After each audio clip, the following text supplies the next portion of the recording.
Pessoal, bom dia, boa tarde, boa noite. Seguindo para a segunda semana do terceiro bimestre, hoje a gente vai começar a falar sobre ondas eletromagnéticas, tá? Então, retomando aqui na aula passada, e talvez uma das únicas vantagens que tem esse ensino remoto é de que quem não assistiu ainda o vídeo da semana passada pode ir lá e ver de novo, né? Que o vídeo está lá disponível. Se fosse no presencial, quando você perde a aula, fica mais difícil.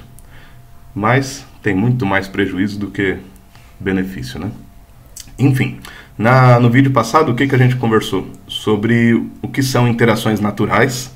Então, eu falei sobre interação gravitacional, elétrica, magnética, né? Sobre forças e propriedades dos corpos. Então, tem corpo que tem massa e aí sente força gravitacional, tem corpo que tem carga, sente força elétrica, tem corpo magnético que sente força magnética. E os campos, né? Então, o corpo que tem massa, ele gera um campo gravitacional, um corpo que tem carga gera um campo elétrico e um corpo que é um ímã gera um campo magnético, né? E, ao mesmo tempo, corpo que tem massa sente um campo gravitacional de outra massa, uma carga elétrica sente um campo elétrico de outra carga e um ímã ou um material ferroso sente o campo magnético de outro ímã, né? Tá, então a gente conversou sobre isso e na aula de hoje o que a gente vai conversar? Como que estava a eletricidade e o magnetismo até o século XIX, tá? Fazer um breve histórico, tudo bem rapidinho. E aí a gente vai focar no trabalho do Maxwell e o eletromagnetismo. Reparem que aqui em cima estava colocando a eletricidade e o magnetismo como coisas separadas até o século XIX e o trabalho do Maxwell com o eletromagnetismo como uma coisa só, tá? Que a gente vai ver que ele consegue unir a eletricidade e o magnetismo e perceber que é tudo a mesma coisa, tá? E, por fim, vamos falar das ondas eletromagnéticas, os tipos de ondas eletromagnéticas e quais as variáveis físicas que estão envolvidas com essas ondas. Beleza? Vamos lá, então. Bom, um breve histórico, em 2 slides rapidinho. Entre os séculos 17 e o século 18, então ali, desde 1650, 1670 até por volta de 1800, o que a gente tinha de conhecimento nessa área? Você tinha a lei do movimento dos corpos, leis de Newton, Galileu, etc., que conseguiam interpretar o movimento dos corpos, lei de atração e repulsão elétrica, lei de Coulomb, que comentei semana passada, lei de atração e repulsão magnética com Dilbert, também comentei um pouquinho rapidamente semana passada. Houve a criação das pilhas elétricas com o Volta e o Galvani na Itália, né, o Alessandro Volta e o Luigi Galvani, e um entendimento sobre o que é corrente elétrica, o que é tensão elétrica. Tá, lembra que a gente discutiu bastante isso no segundo bimestre, né? Alguns nomes importantes aqui que trabalharam nesses assuntos: o Alessandro Volta, o Luigi Galvani, o Coulomb, o Newton, o Dilbert, o Watt, são algumas figuras aí. França, Inglaterra e Itália, né? Bom, no século XIX, teve um investimento muito grande em eletricidade e magnetismo, com a segunda revolução industrial e uma série de outros processos. E aí você tem o entendimento da resistência elétrica, do que é resistência, a construção de circuitos elétricos, o efeito Joule. Lembra lá, a gente falou do efeito Joule, né, do aquecimento, do chuveiro, ferro de passar, chapinha, etc. A criação da lâmpada elétrica, compreensão dos choques e do corpo humano como corpo elétrico, né? A relação entre corrente e campo magnético. Reparem aqui que corrente é uma coisa da eletricidade, campo magnético é uma coisa do magnetismo, né? Então já começa a ter uma relação entre corrente, entre eletricidade e magnetismo. Entendimento do que são os campos elétricos e os campos magnéticos, que a gente conversou semana passada. E a teoria cinético-molecular. Essa aqui fundamental também no século XIX, que é a teoria que vai discutir que os corpos materiais são feitos de cargas que se movimentam, né, que tem uma cinética. Então aí vai ter o desenvolvimento do elétron, do próton, do nêutron, mas isso já no século XX. Tá? Alguns nomes importantes aqui do século XIX. o Gauss, o Ohm, o Faraday, o Ørsted. Isso aqui parece o Hertz, né? Mas é Ørsted.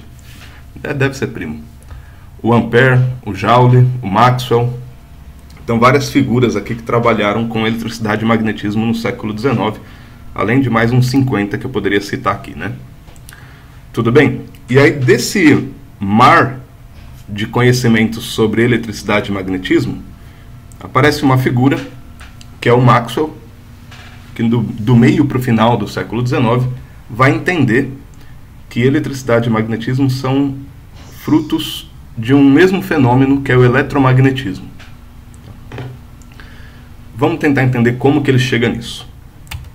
Bom, também um contexto geral aqui do Maxwell. Estava lá no Reino Unido, né, na Escócia. Nasceu em 1831, morreu em 1879. Então ele desenvolveu os trabalhos na segunda metade do século XIX. Pesquisador e professor em eletricidade, magnetismo, calor, ótica, mecânica, estatística, enfim. A obra mais famosa dele é o livro Tratado sobre a Eletricidade e o Magnetismo, de 1873. E legal que, nessa grande obra dele, ele ainda mantém separado Tratado sobre a Eletricidade e o Eletromagnetismo. Não colocou um nome só, Tratado sobre o Eletromagnetismo, porque ainda tinha algumas coisas para verificar, né? O que ele fez de importante? Ele sintetizou todo o conhecimento em eletromagnetismo em 4 equações, conhecidas como as equações de Maxwell. Então, se a gente volta aqui, tudo isso que era conhecido no século XIX e no século XVI, XVII, XVIII, XIX, enfim, ele conseguiu perceber que dava para resumir em 4 equações, que hoje a gente chama de equações de Maxwell. Com essas equações, ele pôde prever e demonstrar matematicamente a existência das ondas eletromagnéticas, que é o assunto que a gente vai chegar mais para frente. Bom, o que são essas equações de Maxwell? São essas aqui. Eu poderia passar aqui 1 hora olhando para essas equações e admirando, porque elas representam muito para a física e para o conhecimento nosso atual. Tá? No entanto, para vocês do ensino médio, isso daqui não faz muito sentido, porque tem um monte de função matemática que vocês não conhecem, né? Por exemplo, então nem precisem se preocupar com essas equações aqui, porque vocês não vão entender mesmo, né?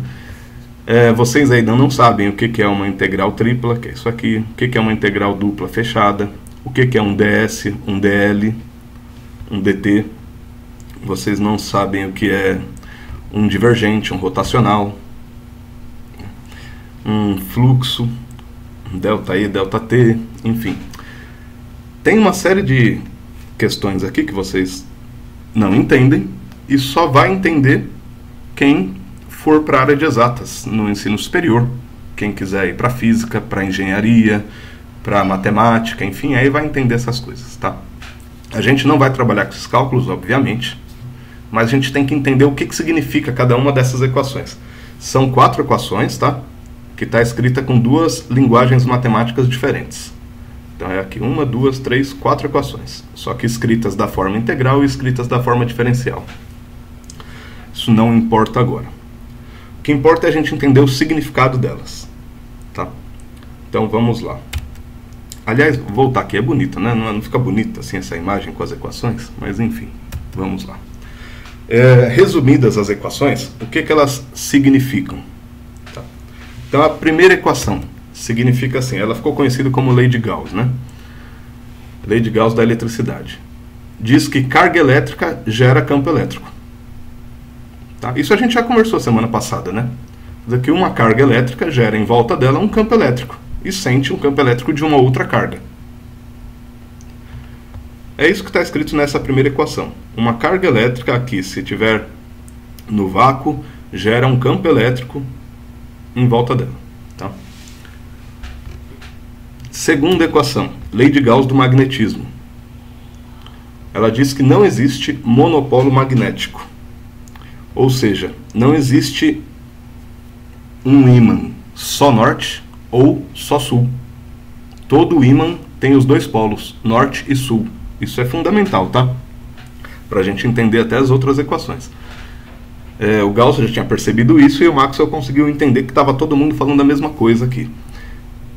Então não tem como eu separar, por exemplo, carga elétrica. Eu posso separar uma carga só positiva e uma carga só negativa. Lembra da aula passada que o campo elétrico é um campo de linhas abertas, né? Porque pode ter uma carga só positiva e uma só negativa. Já o campo magnético, como não tem um ímã só norte ou um ímã só sul, ele tem aquelas linhas de campo fechadas, né? Tá, é isso que está dizendo essa equação. Não existe uma carga magnética, só existe carga elétrica. Tá? Terceira equação de Maxwell, chamada de lei de Faraday, porque foi a partir dos trabalhos do Faraday que ele desenvolveu essa equação. A variação do campo magnético gera campo elétrico. Isso aqui com bastante cuidado, vamos olhar. Uma carga elétrica gera um campo elétrico em volta dela, deforma o espaço eletricamente ao redor dela. Mas também, se eu variar um campo magnético de algum ímã, aparece em volta desse campo magnético um campo elétrico. Olha que coisa maluca, porque a carga é um corpo material, né? Pode ser um elétron, um próton, um íon, uma molécula ionizada, enfim, é um corpo material. Então essa carga gera em volta dela um campo elétrico. Agora o campo magnético, ele não é um corpo material, ele é uma região do espaço magnetizada. E se essa região do espaço magnetizada variar, ou seja, aumentar ou diminuir, em volta dela aparece um campo elétrico. Bem doido, né? E, por fim, a quarta equação de Maxwell, conhecida como lei de Ampère-Maxwell, porque teve contribuição do Ampère e contribuição do Maxwell, diz o quê? Que corrente elétrica ou variação do campo elétrico gera um campo magnético. Então, reparem, vamos voltar lá. Corrente elétrica, o que é? Movimento de cargas elétricas, né? Movimentação organizada de cargas elétricas. Então, se eu tiver uma carga em repouso aqui em cima, ela gera em volta dela um campo elétrico. Se eu tiver uma corrente, que são cargas em movimento, em volta dessa corrente aparece um campo magnético. E o Maxwell também percebeu que se eu vario o campo elétrico, aumento ou diminuo um campo elétrico gerado por uma carga, aparece um campo magnético em volta dele. Então vamos tentar entender essa bagunça. Uma carga em repouso gera um campo elétrico. Se as cargas estiverem em movimento, além do campo elétrico, gera também um campo magnético. Se o campo magnético for variável, se ele aumentar ou diminuir, aparece em volta dele um campo elétrico. E se o campo elétrico variar ou diminuir, aparece em volta dele um campo magnético. A partir disso, foi possível entender que o que é o magnetismo? São microcorrentes elétricas dentro dos ímãs. Então, por exemplo, um material magnético, um ímã, ele tem as cargas todas se movimentando de forma organizada dentro deles. Então gera um campo magnético. Então a lógica do magnetismo não é que existe uma propriedade específica magnética na matéria. Não. O que existe é a propriedade elétrica. Carga elétrica gera campo elétrico, se estiver em repouso ou em movimento, enfim. Mas se estiver em movimento, gera também campo magnético. Tá? E esses campos, magnético e elétrico, se eles variarem, aparece um campo elétrico ou um campo magnético em volta deles. Tudo bem? Essas são as 4 equações de Maxwell que resume toda a eletricidade e o magnetismo. Tudo a gente consegue entender a partir daqui. Desde resistência, corrente, tensão, potência, energia, etc. Dá para sair daqui. Tá? Seguindo então, e essas equações elas são muito bonitas, infelizmente só vai entender elas quem for para a área de exatas futuramente, tá?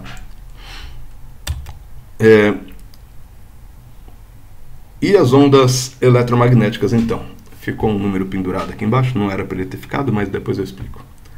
Bom, a partir da solução das equações de Maxwell, o que é a solução das equações de Maxwell? Você resolver essas contas, se é no vácuo, se é no ar, se é num lugar fechado, enfim, tá? A partir da solução das equações de Maxwell, é possível demonstrar que oscilações nos campos elétricos ou magnéticos devem gerar ondas eletromagnéticas, as quais devem se propagar pelo espaço com velocidade calculável.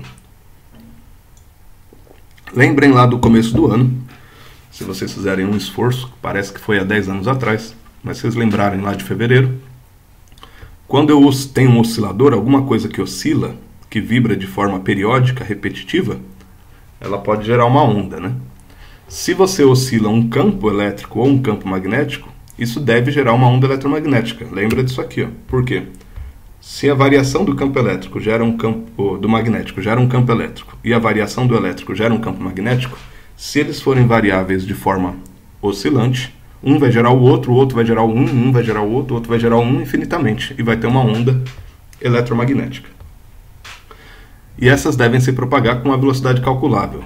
Se a gente resolve as equações, então, por exemplo, se o cálculo da resolução das equações for no vácuo, a gente tem que a velocidade das ondas eletromagnéticas tem esse valor, C, 1 dividido por raiz de μ0 vezes ε0. Isso a gente também não vai usar agora, tá? Não se preocupem. Eu só quis deixar aqui claro que dá para calcular, se vocês voltam aqui nas equações, ó. Aqui tem o ε0, tá vendo? μ0. Essas variáveis estão na equação. Se eu resolvo elas no vácuo, eu chego que a velocidade das ondas eletromagnéticas é de 299.796.879 metros por segundo. Ou, arredondando aqui para 2 algarismos, 3 vezes 10 a oitava metros por segundo.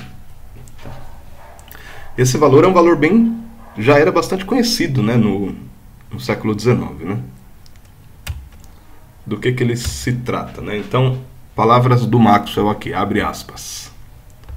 Esta velocidade é tão próxima da velocidade da luz que parece que temos fortes motivos para concluir que a luz em si, incluindo calor e outras radiações, é uma perturbação eletromagnética na forma de ondas propagadas através do campo eletromagnético de acordo com as leis eletromagnéticas. Tá, então o que ele vai argumentar é que essa velocidade aqui das ondas, de qualquer onda, dá exatamente o mesmo valor da velocidade da luz e, portanto, ele tem fortes indícios para acreditar que a luz é uma onda eletromagnética. Tá? Bom, em 1890, finalzinho do século XIX, então faz aí um pouco mais de 100 anos, o Hertz conseguiu produzir ondas e captar essas ondas pela primeira vez. Tá? Aqui uma representação, né, de uma produção numa antena e uma captação no rádio aqui. Tá? Você conseguiu produzir ondas em 1890. A partir daí a gente tem, né, criação do rádio, rádio AM, esse cachorro do vizinho aqui, santo Deus. Você tem produção de rádio AM, FM, comunicação via telefone, etc. durante o século XX. Durante o século XX a gente já viu onde vai chegar hoje em dia com Wi-Fi, Bluetooth, 3G, 4G, 5G e tudo mais, né? Enfim, tá? Um exemplo de como funcionam essas ondas eletromagnéticas, vou deixar esse link do simulador lá nos materiais complementares, tá? Então, como que funciona? Aqui eu tenho uma antena do lado esquerdo e aqui uma casa, como se fosse a antena de uma estação de rádio e aqui o rádio da sua casa, né? Ou a antena do celular e o seu aparelho celular, enfim. A antena é formada por cargas elétricas. Em volta dessas cargas tem campos. Campo elétrico. Se eu vario essa carga, se eu faço ela oscilar, o que acontece com o campo aqui em volta? O campo vai oscilar também, vai aumentar e diminuir. Na hora que o campo aumenta e diminui, se aumenta ou diminui o campo elétrico, vai gerar um campo magnético. E se ele também aumenta e diminui, gera um campo elétrico. E assim por diante, né? Então, se eu variar, eu vou pegar aqui, ó, e fazer uma vibração aqui com essa carga, ó. Vibrei ela um pouco. O campo elétrico aqui vai variando, que varia o magnético, que varia o elétrico, que varia o magnético, e chega e faz essa carga aqui vibrar, tá vendo? Por que faz essa carga da sua casa aqui vibrar? Porque carga gera campo elétrico e carga sente o campo elétrico gerado por outra carga. Tudo bem? Eu vou deixar oscilando aqui de maneira automática, ó. Se eu deixo essa carga oscilando para cima e para baixo, ela vai variando o campo elétrico e magnético em volta dela, que varia o eletromagnético ao redor e assim por diante. Um campo vai gerando o outro, gerando essa onda. Tá? Gerando essa onda de campo. E essa outra carga que está aqui sente esse campo aumentando e diminuindo. E você tem então uma comunicação entre uma carga e outra, né? Daria para aumentar a frequência aqui, enfim, dá para brincar com isso agora. Deixa eu ver se eu aumentar a frequência. Meu computador está meio lento, mas eu posso aumentar a frequência, diminuir a amplitude, né? A gente já trabalhou com ondas aí muitas vezes, então vocês já estão acostumados com isso, né? Enfim, ó, você vê que eu aumentei a frequência, então a variação fica mais forte, né? Porque eu estou vibrando mais rapidamente, então a variação do campo fica mais forte, tem mais intensidade.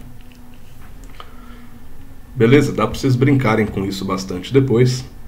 Diminuir a frequência de novo aqui.